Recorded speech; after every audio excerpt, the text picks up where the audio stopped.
Good morning students. बीडीएमएल शिक्षण संस्थान की ज्योग्राफी ऑनलाइन क्लास में सभी विद्यार्थियों को स्वागत। बच्चों, आज से जो पूर्व की कक्षा थी उसमें हमने पढ़ा था मानसून। टॉपिक था अपना मानसून। मानसून की जो स्थिति है उन स्थिति को जाना। मानसून अरबी भाषा का शब्द है। किस भाषा का शब्द है? अरबी भाषा का शब्द है, जो मौसम से बना है। किससे बना है? मौसम शब्द से बना है।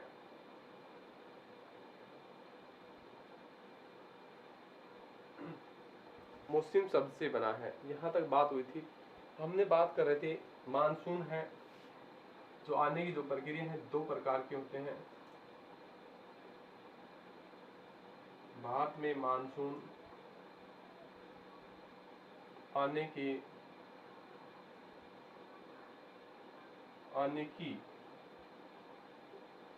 दो ऋतुएं हैं मानी। और दो ऋतुएं मानी है। एक तो माना है ग्रीष्मकालीन मानसून, जो दक्षिण पश्चिम से उत्तर पूर्व की ओर जाता है। पहला कौन सा है? ग्रीष्मकालीन मानसून, जो दक्षिण पश्चिम से उत्तर पूर्व की ओर जाता है। ठीक है। दूसरा है शीतकालीन मानसून।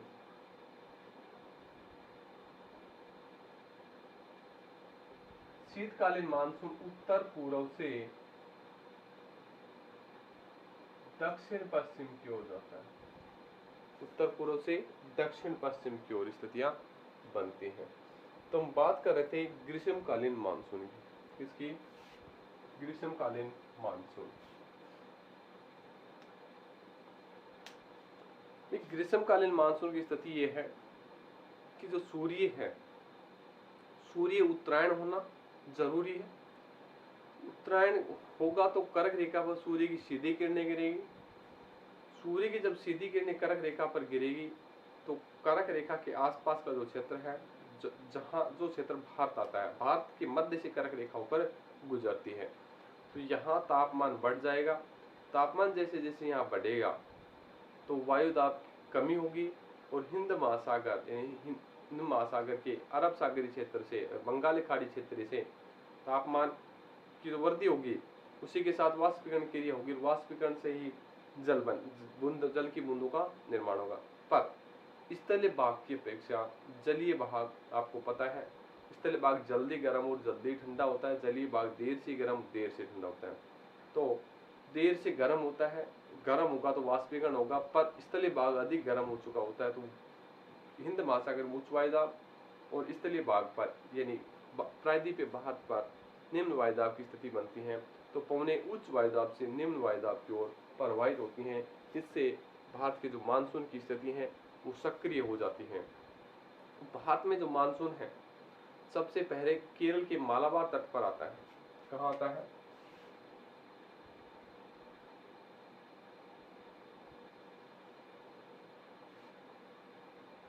अरब सागर,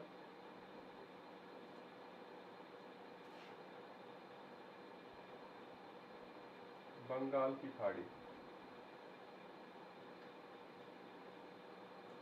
ये हिंद महासागर की स्थिति। ठीक है।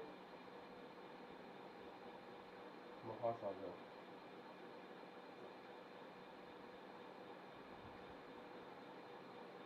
यहाँ निम्न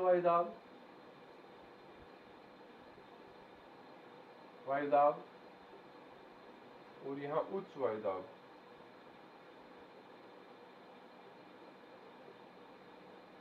सूर्य की स्थिति रहती है। ठीक है। तो पवनें चलती हैं इस तरीके से। पवनें अपने साथ बादलों को लेकर जाती हैं और इस तरीके से जाती हैं, इस तरीके से चलती हैं। ये पश्चिमी घाट है, ये क्षेत्र है पश्चिमी घाट।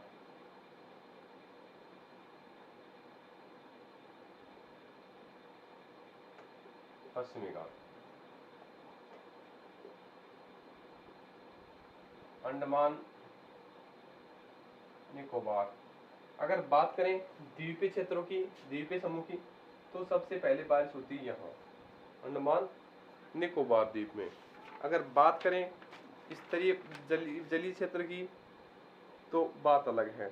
तो अंडमान जो निकोबार द्वीप है, यहाँ पर सबसे पहले बारिश हो जाती है, और वो बारिश होने की जो तिथि है 20 से 25 मई।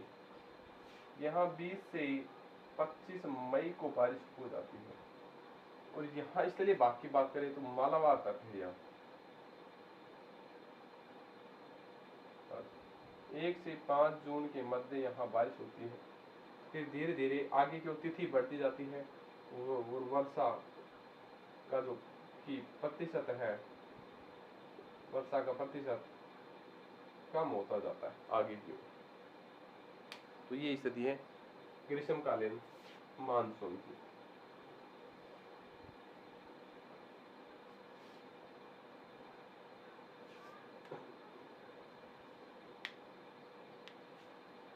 तो बात करते हैं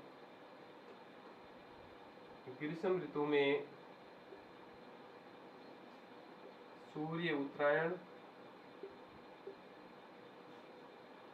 उत्तरी गोलार्ध में या कर्क रेखा पर सीधा चमकता है।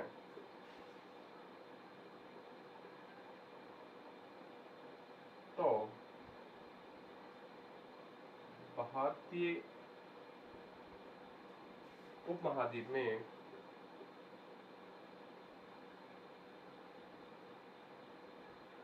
तापमान बढ़ जाता है,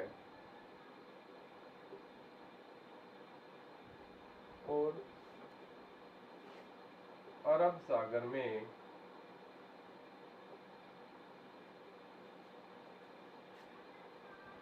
स्थल की अपेक्षा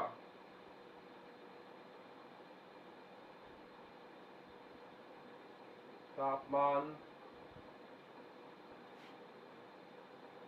कम रहता है। तो स्थल भाग पर निम्न वायुदाब और जलीय भाग पर उच्च वायुदाब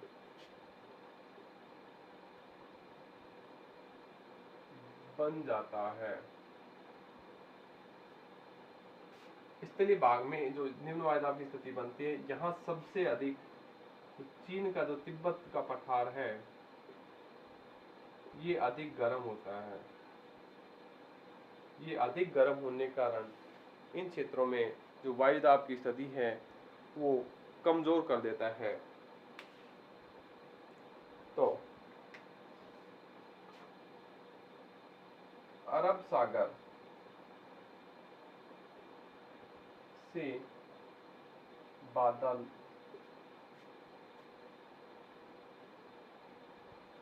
स्थल भाग यानी तिब्बत की ओर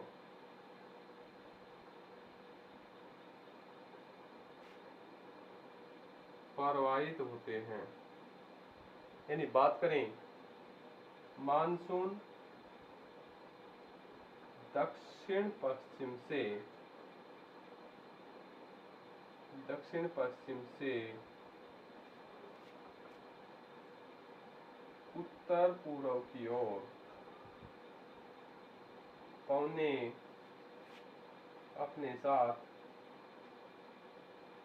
आर्द्रता लेकर चलने लगती है। ठीक है, ये थी स्थितियां। पर बादलों के प्रकार के आधार पर हम बात करते हैं कि बादलों के जो ग्रीष्म ऋतु की जो स्थिति है, वो बादलों के आधार पर दो प्रकार से बांटा गया है। बादलों के आधार पर ग्रीष्म ऋतु को दो भागों में बांटा है। पहला अरब सागर से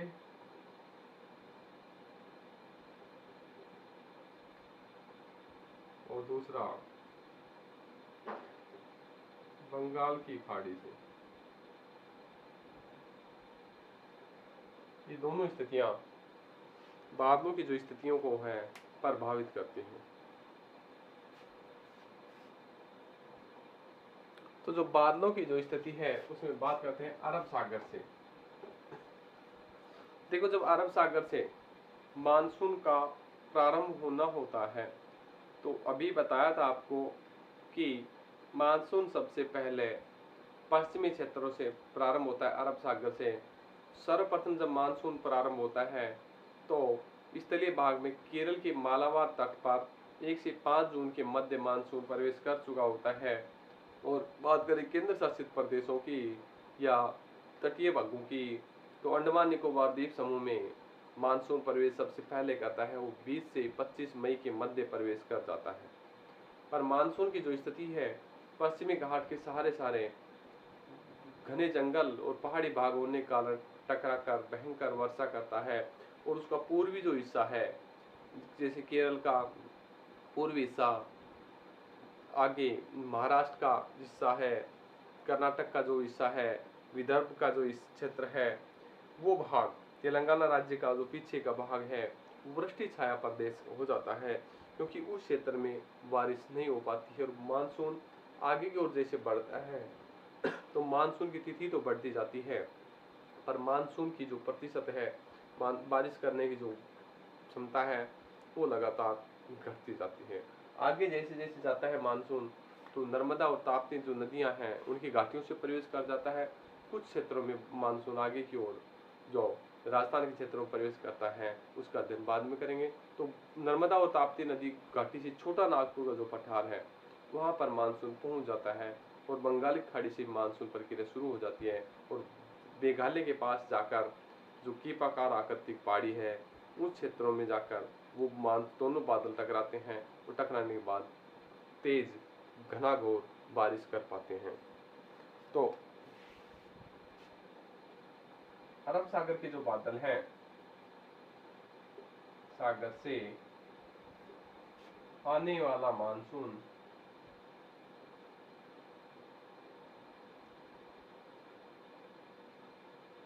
सर्वप्रथम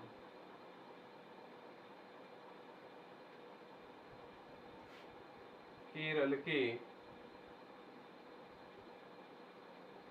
मालाबार तक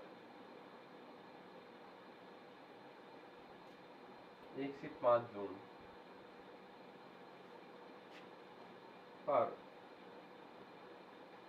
मानसून प्रवेश करता है।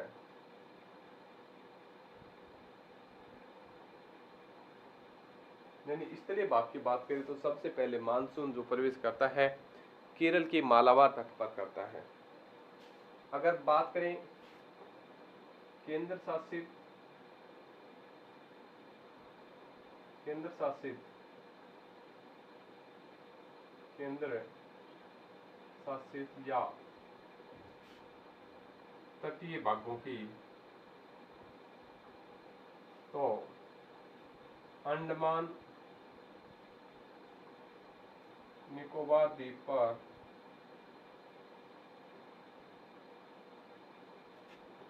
सबसे पहले मानसून पहुंचता है।